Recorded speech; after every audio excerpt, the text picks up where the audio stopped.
మెదక్ జిల్లా నర్సాపూర్ మున్సిపల్ పరిధిలో బీజేపీ కార్యాలయంలో ఎంపీ రఘునందన్ రావు మాట్లాడుతూ ఇప్పుడున్న ఎమ్మెల్యే సునీతా లక్ష్మారెడ్డి హయాంలో డబుల్ బెడ్రూమ్ వచ్చాయి, పేదవారికి ఇస్తామని కాగితాలు బీరువాలో పెట్టి ఉంచారు, ఇప్పటికీ అందుబాటులో తీసుకురాలేదు అన్నారు.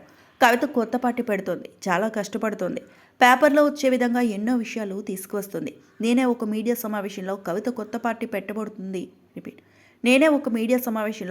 కొత్త పార్టీ పెట్టబోతుందని చెప్పాను. సంతోషం, కొత్త పార్టీ పెట్టినందుకు చాలా సంతోషకరంగా ఉందని అన్నారు. మరి ఎవరికి మద్దతు అనేది నేను త్వరలో చెప్తానని అన్నారు.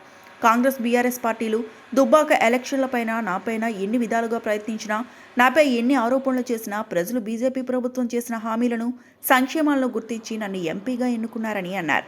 మున్సిపల్ ఎన్నికల్లో కార్యకర్తలు బలోపేతంగా కృషి చేసి బీజేపీ ప్రభుత్వం జెండా ఎగిరేలా చేయాలని కార్యకర్తలను ఉద్దేశించి మాట్లాడారు. ఈ కార్యక్రమంలో రాష్ట్ర కార్యవర్గ సభ్యులు మురళీ యాదవ్, జిల్లా అధ్యక్షుడు వాల్దస్ మల్లేష్ గౌడ్, మాజీ కౌన్సిలర్ బుచ్చేషు యాదవ్, రాజేందర్ యాదగిరి, సంగసాని సురేష్, పట్టణ అధ్యక్షులు చంద్రయ్య, జిల్లా కార్యదర్శులు ఆంజనేయులు గౌడ్, బీజేపీ నాయకులు పాల్గొన్నారు. భారత ప్రభుత్వం నరేంద్ర మోడీ గారి నాయకత్వంలో ఇచ్చే 15th ఫైనాన్స్ కమిషన్ నిధులు కానీ, స్వచ్ఛ భారత్ మిషన్ కింద వచ్చేటువంటి నిధులు కానీ, లేదా అండర్ గ్రౌండ్ డ్రైనేజీలు, సోలార్ ఎలక్ట్రిసిటీలు, ఇట్లా ప్రజల అభ్యున్నతి కోసం భారత ప్రభుత్వం ఇచ్చేటువంటి విషయంలో వచ్చినటువంటి డబ్బులు తప్ప ఏ రాష్ట్ర ప్రభుత్వం కూడా పేద ప్రజల సంక్షేమం కోసం మొత్తం చేసినటువంటి పనులు, గొప్పగా చేస్తున్నటువంటివి కనబడతలేవు. అందుకని నర్సాపూర్ ప్రజలకి నేను సవినయంగా 2 చేతులు జోడించి చేసేటువంటి అప్పీల్ ఏంటంటే, వీళ్ళు అల్లపోయినా వాళ్ళ ఇంట్లోకి వచ్చిన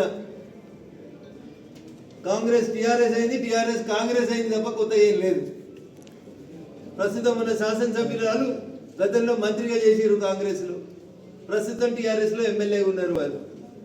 సో వారు మారినరు, వారి జెండాలు మారినాయి తప్ప నర్సాపూర్ పంచాయతీ నుంచి మున్సిపాలిటీ అయినాక నర్సాపూర్ లోపల జరిగిన మార్పులు ఏంది అనేది దయచేసి ఒకసారి ప్రజలకు చెప్పి ఓట్లు అడగాలి.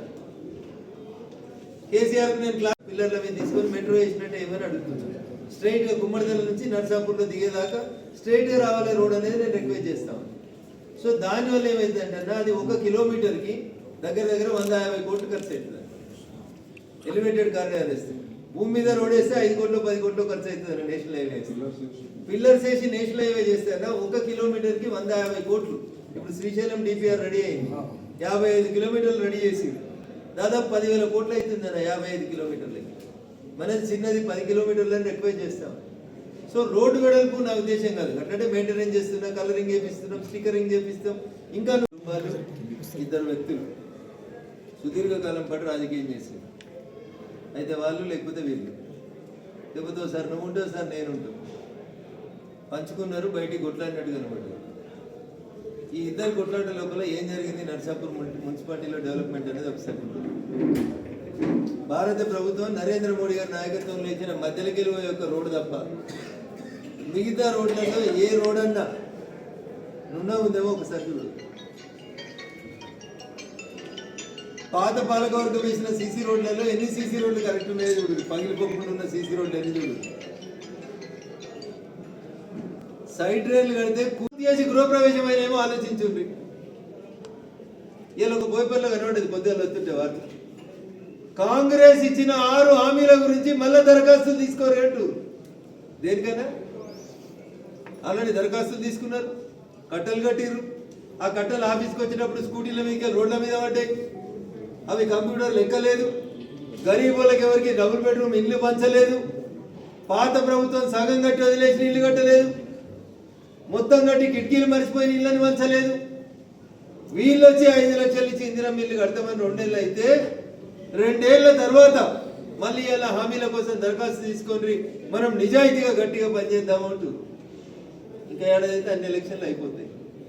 ఇటువంటి చూస్తే మళ్ళీ అసెంబ్లీ.